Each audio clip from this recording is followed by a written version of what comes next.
रोजच्या प्रमाणे वर्गात शिरलो. वर्ग रिकामा आणि आठवलं, काल निरोप घेऊन पाखर उडून गेलेत.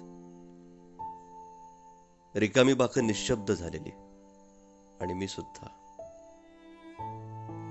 ज्यावेळी मी वर्ग शिक्षक झालो त्यावेळेला उगीच बाप झाल्यासारखं वाटलं आणि तसंच वागलो देखील.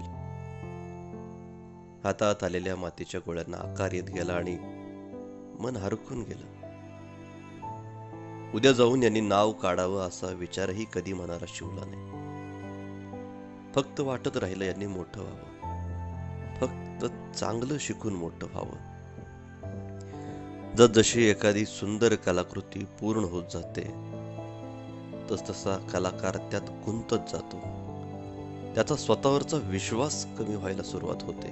त्याला वाटतं की पुन्हा आपल्या हातून अशी कलाकृती निर्माण नाही झाली तर. पण कलाकार शिक्षक असेल तर त्याला असं थांबता येत नाही. त्याला पुढे जावंच लागतं.